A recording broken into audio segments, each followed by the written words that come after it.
Salutations, nous sommes le 17 avril 2025, il est 15h22. Alors, le thème d'aujourd'hui, on va regarder Solana, je vais te faire une belle analyse de prix, un peu d'éducatif en même temps, que tu puisses t'imprégner, que tu sois autonome, en espérant que je raconte pas trop de conneries. On va regarder quoi? Toncoin également. Pourquoi on va regarder Toncoin? Parce que j'ai repéré certaines choses sur le réseau. Qu'est-ce qu'on va voir? Cubic brièvement et Hamster Combat. Hamster qui est sur Hamster Combat, si je me trompe pas, j'espère ne pas te raconter de conneries, qui est sur le réseau de Telegram, ton écosystème. Voilà, Hamster Combat, c'est parfait. Je regarde tellement de projets, de toute façon, 27 000 projets, je ne regarde pas les 27 000 tous les jours, mais je regarde beaucoup de choses, je cherche beaucoup de trucs et parfois je perds pied. Donc on va regarder tout ça, petit disclaimer, et on attaque.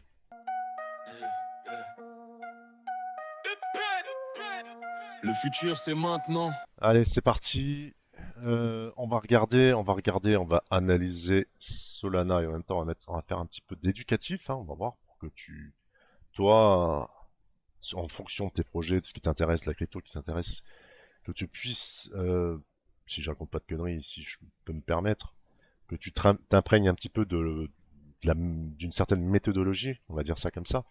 Donc on va partir sur Solana parce que ça m'a été demandé. Donc on va aller regarder Solana et je vais te montrer la manière dont je procède pour me conforter, pour me dire tiens, c'est peut-être une opportunité, peut-être rentrer, quel contexte on est, de quelle manière de rentrer, la gestion, tout ce qui s'ensuit, tout ce qu'il faut savoir.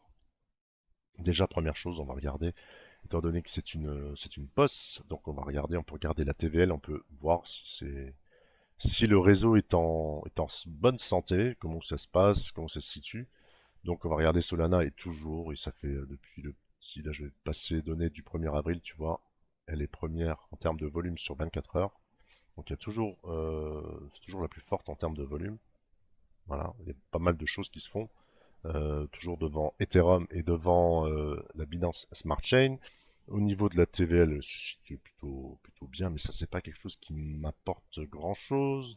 Dominance 8,25, tu vois, si on regarde ici, il y a une augmentation de la dominance depuis le 1er avril, ce qui est très très bien.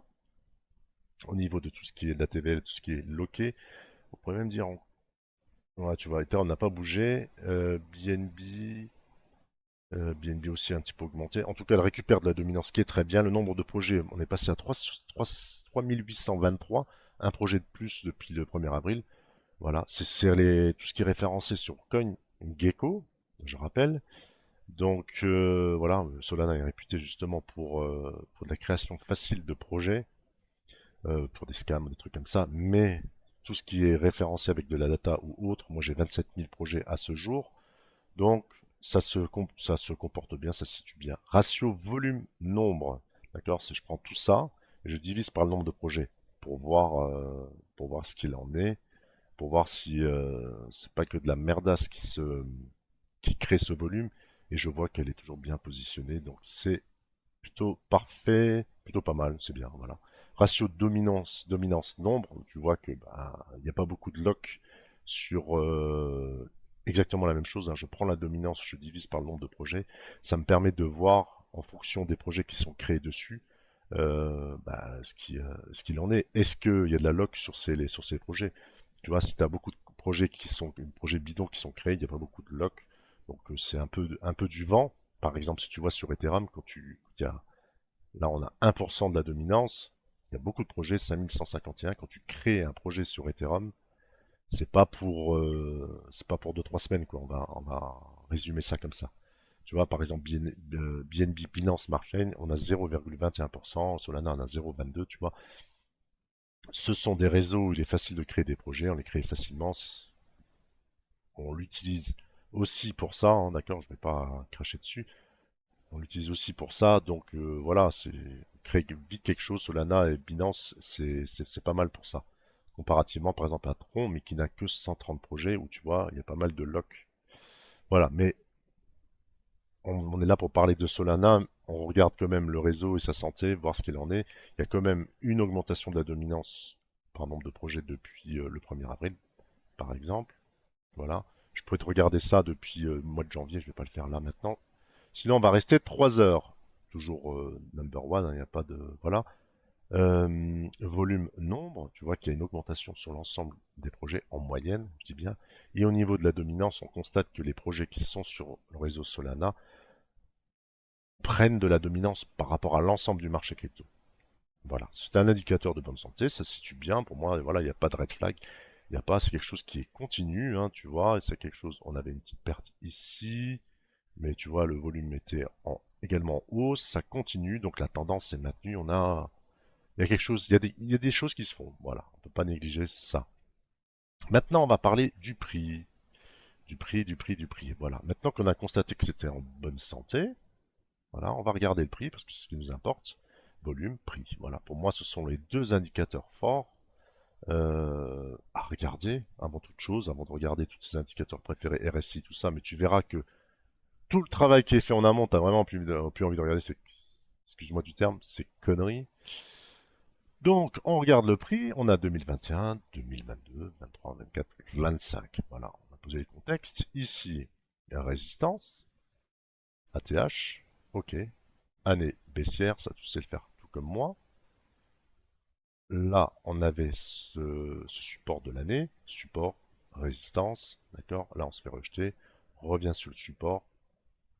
Contexte d'incertitude sur l'ensemble du marché, pas d'incertitude, de désintérêt total, d'accord. Donc timidement l'année, on reprend une phase haussière, 2024 haussière également. On pète une résistance ici, on revient chercher la TH. Là maintenant, on revient sur cette ancienne résistance qui fait office de support. Je rappelle, principe de base de la price action, c'est juste sur l'analyse de prix sans indicateur, tout simplement que ici, un support cassé fait office de support, d'accord. Une résistance cassée fait office peut faire office, il y a de fortes probabilités de faire office de support. Donc là, rejeté, on revient ici quant à présent, voilà. Donc la zone des 100 dollars à peu près a de fortes probabilités de faire office de support. Pourquoi? Parce qu'on est sur des données annuelles, ce qui est donc très très fort. Voilà. On est dans un contexte annuel pour l'instant qui est un range autour des 100 dollars avec un ATH autour des 260 dollars. Voilà. Ça, c'est le contexte annuel. Il faut poser le contexte pour voir ce qu'il en est, pour voir comment on peut intervenir là-dedans et comment on peut se positionner. Étant donné qu'on est dans un range, on peut se dire, par exemple, on est dans une tendance haussière, on va dire un haut ici, un bas, on a matérialisé un haut, est-ce qu'on ne serait pas en train de matérialiser un bas, voilà, pour l'année prochaine, pour cette année, je ne sais pas, mais on a de fortes probabilités de rebondir, et 100 dollars soit la zone de rebond, et on est dans une zone de range, donc qui veut dire range, veut dire trading, voilà, c'est ça, on ne peut pas, trading de range, c'est, on achète le bas, on vend le haut, on allège au milieu, c'est comme ça, c'est là. Le plan, la stratégie, assez simple. On va descendre en monthly, en mensuel, et on va regarder. Voilà, on voit bien ici le point haut, on voit bien cette zone d'accumulation là, tu vois, où on est resté plusieurs mois, et là, je dis bien là, tu vois, étant donné que dans l'ensemble du marché on avait un désintérêt, on voit que le prix commence, tu vois qu'il y a une compression de la volatilité, tu vois qu'ici, bah, le prix ne fait pas grand-chose là, tu as une zone qui est très intéressante pour se positionner pour du long terme. Voilà, ça c'est le genre de zone. Là, pour l'instant, ici, on est revenu. On est hypothétiquement sur un support qui anciennement était une résistance, avec la règle de base qui est très probable, pardon, que une résistance, j'espère que je me fais comprendre, je suis désolé, qu'une résistance cassée fait office de support. Pour l'instant, on a juste un mois. Tu vois, on a juste une belle bougie, certes, le mois n'est pas fini, mais pour du positionnement de long terme, il s'agirait de revoir cette structure-là, ici. Voilà. Et là, tu peux dire, ok, le prix ne fait rien après, après quelques mois. Euh, Combien de temps, je ne sais pas, après c'est à toi de voir. Mais donc, ici, je pourrais éventuellement me positionner pour un swing plus long terme, moyen terme, on va dire ça, à peu près comme ça. Mais dans l'immédiat, on est juste sur du trading de range. Voilà. C'est à peu près le plan de base. Trading de range, on a, tu vois, on avait cette tendance haussière ici. Pourquoi une tendance haussière? Parce que des hauts, bas, hauts. Voilà, hypothétiquement, on est peut-être sur un bas. On l'a brisé, on l'a cassé. Donc, fin de la tendance haussière. Tendance haussière, généralement, on privilégie des achats. À partir de quel moment on pourrait avoir éventuellement une tendance baissière? Ça, je vais te le montrer. Là, maintenant, on bascule euh, en weekly. Donc, données hebdo, c'est-à-dire une bougie représente les données hebdomadaires. On voit bien, donc tu peux te faire un trait comme ça pour matérialiser le truc, mais moi j'utilise juste ces moyennes mobiles 50, tu vois, où on a théorie de dos, haut, on a un petit bas là, haut, bas. On a ici cette ancienne phase de consolidation, accumulation avant un nouveau départ, ok. Et là pour l'instant on est revenu dessus, tu vois. Donc on se retrouve sur quelque chose qui est bien plat. Donc on a brisé cette tendance haussière. On a cette tendance baissière en données journalières, mais en données hebdomadaires pour l'instant, on a brisé la tendance haussière, ce qui ne veut pas dire tendance baissière de suite, ce qui veut dire pour l'instant phase de conso, phase de range, disons, plus probable. En sachant que les tendances haussières, d'accord, sont plus longues que les tendances baissières, hein, tu vois ici que cette tendance haussière, tu vois que cette petite tendance haussière là, on est resté plus longuement que cette tendance baissière qui a tout ravalé, et que maintenant nous rentrons dans une phase de range qui va durer certainement, et avec les probabilités, plus longtemps.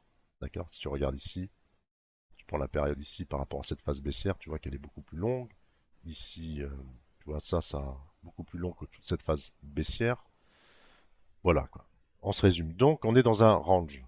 Range. Disons, hypothétiquement, on est dans un range. Il faudrait retester le haut, le bas, machin, mais on voit ici, et je vais te montrer ça, je vais enlever ce trait-là qui n'a pas trop d'intérêt. On va regarder ça comme ça. Voilà, à peu près. Pas regarder trop les excès, mais tu vois qu'on a un, 2, et ici un. On va cloner ça. Je le clone. Et ici, à peu près, tu as une zone. Voilà, toute cette zone-là. Un, 2, 3, 4, 5 avant de redémarrer. Tu vois qu'ici, ben, on a plusieurs points qui matérialisent bien le bas de range. Ici, plusieurs points qui matérialisent le haut de range. Le faux départ, on réintègre. Voilà. On réintègre l'ancien range. Donc, l'hypothèse, c'est qu'on rentre à nouveau dans ce range-là. Donc, trading de range. Donc, trading. Et on serait hypothétiquement sur un point bas, reviendrait revisiter ce point haut, et ainsi de suite, repartir comme ça. À quel moment on commencerait à avoir une tendance baissière? Qu'on invaliderait ce scénario de, de tendance de range, bah, ce serait de casser le bas de ce range, tout simplement. Voilà. Voilà. C'est de casser là et de revenir à nouveau ici sur cette zone de support. Peut-être ici un peu plus haut, peut-être pas en bas. Voilà. Pourquoi? Bah écoute, tout simplement parce que si je me mets en monthly, est-ce qu'on a travaillé quelque chose ici dans toute cette tendance haussière? Non. On n'a rien travaillé, il n'y a rien qui a été travaillé du tout sur Solana. Donc en pure analyse de prix, si ici ça pète, ah bah écoute, je vois pas ce qui l'empêcherait de revenir sur les 30 dollars, tu vois. Attention, je dis pas que ça va revenir sur les 30 dollars, j'en sais rien. Mais moi, si ça pète ici, eh ben, Solana ne m'intéresse plus avant les 30 dollars et avant ce genre de phase-là. Voilà. Tu vas me dire, oui, mais c'est pas possible, Solana. Mais écoute, tout est possible dans ce marché, hein. Tout est possible. Donc pour l'instant, dans l'immédiat, d'accord, on va pas te faire un plan sur la comète, hein, on n'y est pas encore. Trading de range, il ne veut pas se placer comme je veux. Bon, tu vois à peu près le trait horizontal. Donc un trading de range, comme ça. Voilà. Deux points. Pour l'instant, c'est ça. Ok. On revient dans ce range intermédiaire. Ok. L'invalidation est claire. Elle est en dessous ici. Invalidation. Donc, qu'est-ce que je veux dire par invalidation? Donc, c'était des stops où je me dis, je joue le range, j'achète en bas. Voilà. Je le place en swing. D'accord. Je vais au plus proche d'ici. Je vais rentrer en position pour viser moyen terme mid-range. Et ici, encore un allègement de position. Je mets mon stop à mon point d'entrée break-even, comme ça je ne peux plus perdre. Ça part, tant mieux. Si ça revient, ben, je suis sorti. Ça casse le range. Ben, après, si je suis trader de range, je me dois d'invalider mon scénario. Je ne suis pas trader, je souhaite me positionner. Ça, c'est la grande question également. J'ai pas envie, j'ai pas le temps, ça m'intéresse pas ou autre. Ben là, il faut se dire que, d'accord, la zone basse est ici, que la zone d'invalidation est là, qu'il y a des probabilités qu'on puisse à un moment donné, un jour, casser cette zone et revenir là. Donc là, je vais travailler ma position avec de la gestion. C'est-à-dire que je me dis que j'alloue 5% de mon wallet, d'accord, sur Solana, étant donné que je suis loin du meilleur point d'entrée, d'accord, bon, bien sûr, le meilleur point d'entrée, ça c'est très difficile à voir, mais je suis plutôt loin. Donc, je vais, en fonction de ce que je suis prêt à perdre, allouer une partie de mes 5%. Voilà, ça serait un tiers, un quart. Voilà, je me dis, je veux rentrer maintenant parce que je ne supporte pas de ne pas y être. Ok, bah écoute, soit. Bon, pas de souci, hein, tout est acceptable du moment qu'on l'a préparé. Je rentre dans Solana. Voilà, et je me dis, si ça revient là, c'est pas grave. C'est pas grave, j'ai une petite taille de position et je me dis que à ce moment-là, eh ben écoute, j'attendrai ici cette zone si ça casse pour rentrer plus fortement. Peut-être que ça va nous faire encore un excès autour des 80 dollars et puis réintégrer. Soit, voilà. Maintenant, au niveau de la pure analyse de prix, qu'est-ce qui me... Voilà. Soit on rentre sur une zone, ça c'est de manière éducative, hein, chacun... Voilà, on rentre sur une zone sur une zone bien définie, comme je viens de le faire.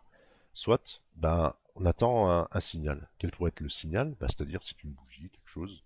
Voilà, on a matérialisé la zone, on se tient prêt, on se met des alertes sur les plateformes où on a l'habitude de trader ou d'investir. Et on met des alertes et on attend. Et on se positionne. Et après, on regarde. On pourrait descendre après en horizontal. Et on va regarder. On va dire, tiens, voilà, ici, s'il y a un repli, je suis prêt à acheter. Pourquoi je ne suis pas enclin ou je ne suis pas prêt à acheter ici? Parce que, bah écoute, la zone basse, elle est là. On est, si je prends par exemple, on est dans un range qui est situé là. Et si je mets mon Fibo, par exemple, et comme j'ai l'habitude de te le dire sur les ranges, la zone d'allègement est autour des 50%. Donc tu vois on est pas loin d'une zone de TP. Voilà.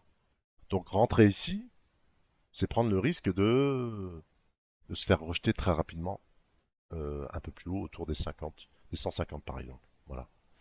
Donc, on se dit, bon, j'ai envie de rentrer sur Solana parce que pour diverses raisons, peu importe. Et au niveau du prix, je me dis, tiens, ça fait un genre de petit V, je ne sais pas ce qu'il en est.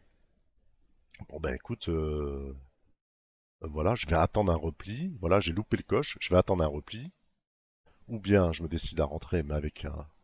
Et j'ai pas envie de le gérer avec vraiment une faible taille de position parce que mon scénario peut être invalidé là. D'accord? Ou bien, en très court terme, voilà, ben je regarde ici en une heure par exemple, et je vais aller constater un petit range ici. Voilà, tu vois? Et là, en une heure, et là, vu que je passe en une heure, tu t'imagines bien que la gestion, c'est-à-dire le fait d'être en alerte sur la crypto en question, je vais être beaucoup plus sous surveillance, tu vois. Je vais vraiment contrôler plus régulièrement. Donc là, je constate là un petit range en une heure. Voilà. Et donc, dans ce petit range en une heure, qu'on est en train de briser par le haut, le seuil d'invalidation, pareil, est ici. Voilà. Si on revient à réintégrer, par exemple, là, on est en train de casser ce range, pour moi, ça peut être que je suis en horaire, ça peut être une opportunité de rentrer, ben soit, d'accord. Qu'est-ce qui va venir invalider? Parce qu'à chaque fois qu'on rentre, on, il faut, même pour un investisseur, il faut quand même avoir une idée de ce que pourrait être la zone d'invalidation, pour pas être perdu dans ce qu'on fait. Ben, si je casse là, ça peut être un signal, bon, soit, on l'accepte. La réintégration, ben là, comme on est en une heure, quelques bougies horaires qui viennent à nouveau en dessous. D'accord? Clôturer. Clôturer, ça veut dire que à la fin d'une heure pleine, la bougie est en dessous, là. On peut prendre l'exemple de ça, par exemple. Voilà. Alors, je te donne n'importe quoi, hein. Faut pas répéter ça, parce qu'on n'est pas sur une zone là. Je vais l'enlever l'aimant, là, parce qu'il me fatigue. Hop. Voilà, tu vois, par exemple, on va se dire ce range-là. Voilà, je me dis, tiens, il y a un range ici. Hop, on a une cassure. Pour moi, c'est un signal. Tac, on vient réintégrer, c'est bon. C'est fini, je sors. Voilà.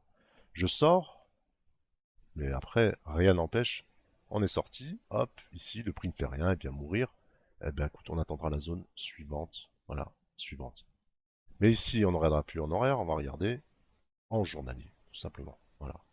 Parce qu'on sera dans ce contexte-là hebdo. Alors, j'essaie de faire simple, hein. C'est pas évident. C'est pas évident, mais de faire simple. Tu t'imagines bien que c'est pas en combien de temps? En 20 minutes, tu vois qu'on peut apprendre tout ça. Tu vois, c'est une question d'habitude, mais il faut petit à petit, il faut s'habituer. Voilà, à ce genre de choses. Voilà. Je ne rentre pas là maintenant, comme ça, all-in, machin, parce qu'on est proche d'une zone des 50%. Mais je me dis, bon, quand même, pour ma psycho, j'ai envie d'être dedans, j'ai envie d'être présent, il y a peut-être quelque chose, machin. J'allège ma position et j'accepte le fait que si on revient ici, bah écoute, voilà quoi, soit j'invalide, soit je reste dedans, mais comme j'ai une petite taille de position, ça ne me dérange pas. Ou bien je gère ça en très court terme, de cette manière-là, avec ce petit range horaire par exemple. Me dire ça casse, ok, c'est parti, je suis dedans, ça part, tant mieux. Et que ma zone de TP et d'allègement est au-dessus, je me mets un break-even à mon point d'entrée, ou j'invalide si ça vient mourir comme ça dedans. Et là, dans ce cas-là, j'attendrai le fort support daily, mensuel, annuel, tout ce que tu veux qui est ici. Voilà. Ok. Donc il faut se dire maintenant le scénario baissier qui n'est pas. J'ai même pas envie de te parler. Normalement, je te parlerai même pas de scénario baissier, hein. Mais bon, on va se dire, il faut quand même le visualiser dans sa tête, le scénario baissier, pour être. Je vais voir si je peux te faire un petit dessin, tu vois. On a la zone des 50. Si on n'arrive même pas à revenir ici, tu vois, on n'arrive même pas à dépasser ça. Donc tu vois, ici on revient là. Là, on peut se dire qu'à un moment donné, tu vois, tout ce qui était, toutes ces zones, tu vois, tout ce qui était là, parce que la force, faut t'imaginer que un support, plus il est testé et plus il a de chances d'être brisé. D'accord? Tu vois, c'est comme une résistance. Plus elle est testée une fois, deux, trois, quatre, tu vois, elle a été brisée. Et plus elle est testée et plus il y a de chances qu'elle soit brisée. C'est-à-dire que si on n'arrive plus à revenir sur le haut de range, c'est qu'il y a une perte d'énergie, perte de faiblesse ou autre. Visualise ça comme tu l'entends, tu vois. Si on arrive là faiblement et tout, qu'on revient à un moment donné, tu vois, ça peut forcément se retrouver comme ça, tac. Voilà, à peu près dans ce style-là. Voilà. Et là, j'ai envie de te dire que dans ce scénario-là, à un moment donné, ici, vu que dans le contexte global du marché en ce moment, c'est pas dingue, il n'y a pas une grosse volatilité. euh, Ici, on va dire qu'il n'y a pas beaucoup d'intérêt. On pourrait commencer à passer vendeur dans ce cas de figure-là, où on arrive sur les 50% ici, et que on se fait, voilà, à peu près là, autour d'ici, on se fait rejeter, on pourrait passer vendeur, pour jouer une première target avec allègement de position, avec un stop au-dessus, là, donc gestion, pour revenir ici, si on revient comme ça, éventuellement, avec des signaux clairs renforts, voilà, un peu dans ce genre-là, voilà, à peu près comme ça, d'accord? Voilà. Mais il faut savoir que c'est pas évident de faire prendre des ventes, des shorts, surtout sur le marché crypto. Donc là, c'est pas évident et que dans les probabilités, on gagne moins sur des ventes que sur de l'achat. Pour l'instant, on rentre pas dans ce cas de figure-là. Pour l'instant, c'est juste pour que tu visualises, voilà, les différents scénarios. Je t'ai expliqué, je suis pas à ta place, je ne sais pas quelle est ta psycho, si tu es plus trading court terme ou autre. Sache de toute façon que sur du moyen terme, on est toujours plus gagnant que sur du très court terme. Mais chacun fait ce qu'il veut. Voilà, en gros, pour Solana, sur l'analyse de prix, en même temps à but éducatif, que tu comprennes ce qu'il en est. Et voilà, n'hésite pas à me poser des questions. De toute façon, je suis là pour ça. Ce serait con que je parle tout seul et que tu ne comprennes pas ce que je raconte et que ça ne te serve pas à l'avenir. Maintenant, qu'est-ce qu'on va regarder? On va passer à autre chose. Donc voilà, je te montre souvent ce genre Voilà, ce sont les volumes. Pour moi, les volumes sont très importants. Le prix, structure de prix, comme je viens de te montrer là, mais comment faire, ça, ce sont mes screeners que je mets en place depuis le début de l'année. Je trouve ça super, c'est top, ça me fait un gain de temps de dingue. Le problème aussi, c'est qu'il y a beaucoup de choses qui ressortent de ça, et ça me fait pas mal de taf si vraiment j'ai envie d'être actif, chose que je ne suis pas trop en ce moment, j'attends, comme voilà, savoir attendre. Là n'est pas le sujet. Donc là, toutes les catégories. Et maintenant, je commence à améliorer mon script. Donc, permet de visualiser beaucoup plus rapidement. Donc là, j'ai repéré. Bon, tu vois, ça c'est ici, c'est de la progression. C'est ce qui m'intéresse. Moi, c'est pas le volume, c'est pas le nombre, c'est pas les chiffres. C'est dans l'ensemble du marché qui progresse plus vite que les autres. Voilà. Donc tu vois, j'ai plusieurs thèmes qui ressortent, là, tu vois. Donc NFT fractionné, je sais pas trop ce que c'est. Donc tu peux regarder sur CoinGecko, il n'y a pas de souci.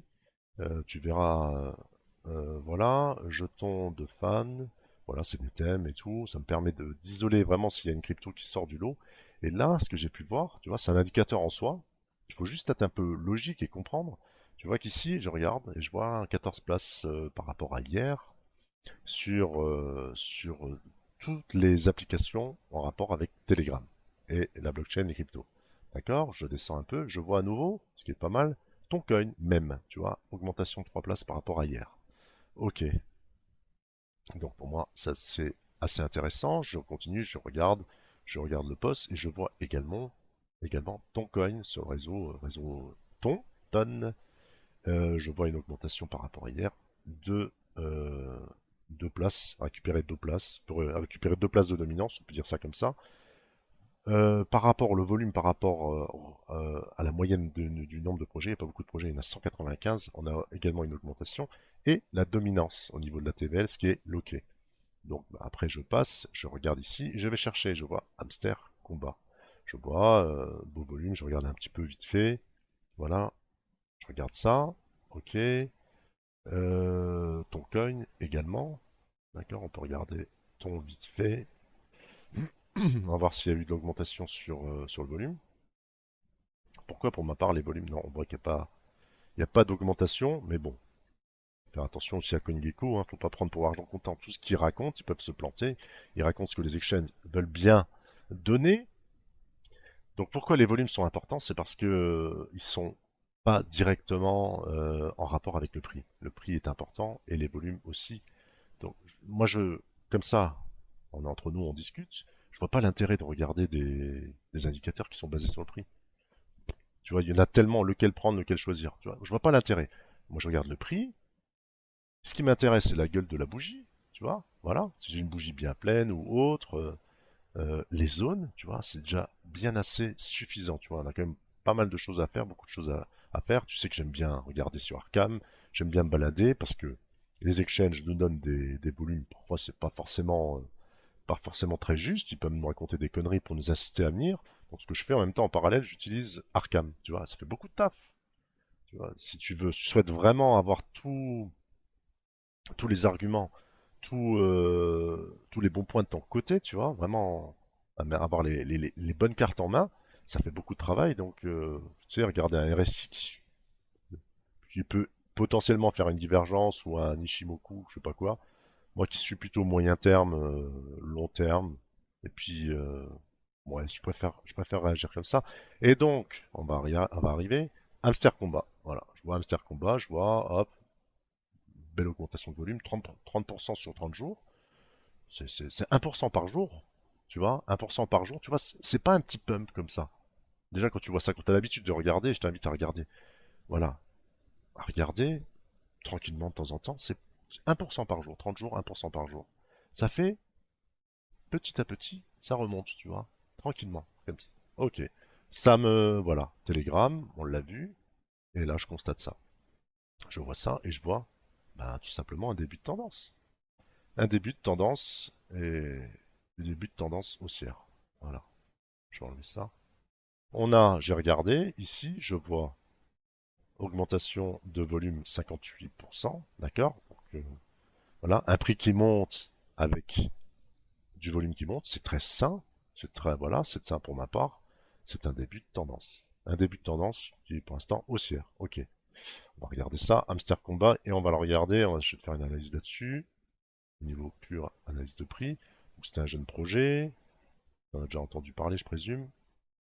D'accord, on a cette grosse bougie, là on était en 2024. Donc on se situe pour l'instant, on va regarder ça, je vais te mettre des beaux traits un peu partout.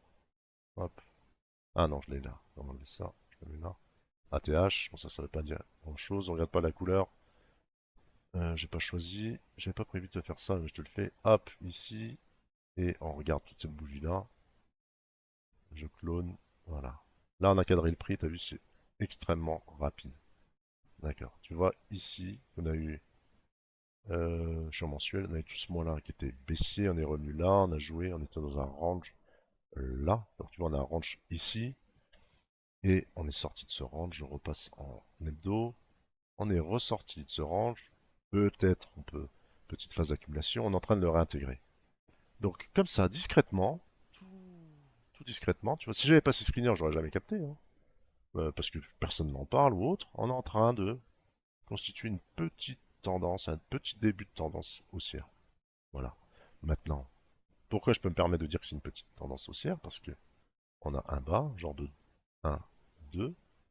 On a marqué un haut qui était plus haut que celui-ci, tu vois. On revient ici, correspond à cette zone-là. Je vais te mettre un petit trait comme ça. Bon, il va pas être petit celui-là. Hop, tu vois, là à peu près. Voilà. Tac, tac. Là, on arrive sur un ancien support qui fait office de résistance. On va voir la réintégration et on va réintégrer ce range. On va, j'en sais rien. Mais on va voir ce qu'il en est. Mais ça peut, d'accord, ça peut réintégrer. On peut avoir une genre de tendance. Est-ce que je peux te le dessiner?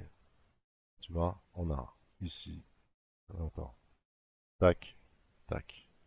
On arrive sur une résistance. Est-ce qu'on se fait rejeter pour revenir là et réintégrer? Est-ce qu'on part? C'est n'importe quoi ce que je fais. Est-ce qu'on part direct? On a réintégré ce support. On revient là comme ça. Et comme ça. Je ne sais pas, mais tout ce que je peux dire, c'est qu'il y a du volume. Il m'énerve ce truc-là. Il y a du volume ici. D'accord? On a un début de quelque chose, début d'une tendance. Voilà, on va voir ce qu'il en est. Si ça pète. Donc c'est à surveiller. Là, on est sur une résistance quant à présent. On ne retrouve pas les volumes ici que j'ai retrouvés sur Binance. En tout cas, sur l'ensemble des marchés, il y a quelque chose.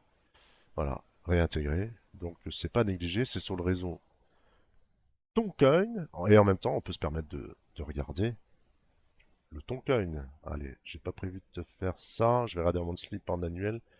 Alors, tu vois ici, phase d'accumulation. Ici, voilà. Belle phase haussière. Structure poussive. On revient. Ça casse ici. Cet ancien support fait office de résistance. Je t'en avais parlé il n'y a pas si longtemps. Donc là, c'est la zone d'accumulation. Donc également, tu vois, on a cette tendance haussière, tu vois. Sacrée bougie verte, tu vois, sur le mois. Donc tendance haussière forte. Soit. Donc ancienne phase d'accumulation. Ici, tu vois, on a bien réagi. On se fait rejeter quant à présent, mais ça reste quand même une zone, ça reste quand même une zone support. D'accord? Je t'avais parlé de cette zone ici qui pouvait faire office de résistance. On n'est pas venu la chercher, tu vois, mais on n'était pas loin. D'accord, pourquoi? Bah parce que l'ancien support cassé fait office de résistance, comme je t'ai déjà expliqué. Donc voilà, tu vois que à peu de choses près, ça marche quand même pas mal. On n'est pas revenu exactement, mais voilà, on pourrait être dans un contexte de range hebdo, avec un point bas là, ici, un point haut ici, deux bornes. Si on pourrait réintégrer, et si je passe en daily, tu vois, tu vois, on commence à avoir des petits... Tu vois là, on a réagi assez fortement, et là, on commence à rester un peu plus longuement. Tu vois. Et là, moi je pense que c'est une belle zone hein, pour le réseau Toncoin. Je ne vais pas t'en parler de Toncoin, mais bon, rappelle, hein, Pavel, Pavel Durov, donc qui a réglé un petit peu tous ces problèmes, qui souhaite justement que Telegram rentre en bourse, qui cherche des fonds, dont Telegram on peut regarder l'application et on a des données sur justement l'utilisation de Telegram, je te laisserai chercher. Voilà quoi. Donc moi, ça me semble être pour l'instant un bon point. Une belle zone ici. D'accord. Donc à voir maintenant si tu veux te conforter un peu plus, que ça reste un peu plus longuement. Il ne s'agit pas de se presser. Mais tu vois, et en plus avec Hamster Combat, tu vois qu'il y a des choses qui se passent sur le réseau. Je suis sûr qu'il y en a d'autres. Regarde, regarde sur CoinGecko, regarde là-dedans, fouine un petit peu. Euh, fouine un petit peu. Il y a certainement un même coin sur le réseau ton là-dedans, dans ce truc-là. Le docs peut-être, je sais pas, où il y a du volume. Tiens, je vais regarder ça vite fait. Il y a quelque chose qui se trame. Voilà, non, c'est pas ça. Tu vois, je vais pas tous les faire non plus, mais regarde, fouine un petit peu, il y a quelque chose à faire. Voilà, j'espère que ça t'a plu. Je sais pas combien de temps j'ai passé. C'est long, je sais, mais bon, faire une analyse, quelque chose de propre, de concret, de correct et tout ça, ça prend, ça prend du temps. Voilà, et je tiens absolument, non, je tiens absolument, je tiens quand même à ce que ça t'apporte quelque chose et que toi, tu deviennes autonome, indépendant. N'hésite pas à m'en faire tes retours, n'hésite pas à me dire ce qu'il en est si tu veux que j'analyse des trucs. Tu sais, si tu me connais, tu sais où me trouver. N'hésite pas à poser des questions. Voilà. Si je n'ai pas la réponse, j'essaierai de trouver et t'expliquer. Je n'ai pas la science infuse, je ne suis pas Dieu, je ne sais pas de quoi est fait le lendemain, mais en tout cas, je sais agir, je sais faire des plans et essayer de mettre le maximum de chance de mon côté et de ton côté également, en espérant que ça puisse te servir. Je te souhaite une belle journée. Je te dis à bientôt. Ciao! Blockchain, blockchain, entre nous c'est carré. Toi t'es mon mine et mon trésor bien gardé. Crypto love, ça fait ding ding. Si t'es pas près, dégage ici, on est pour le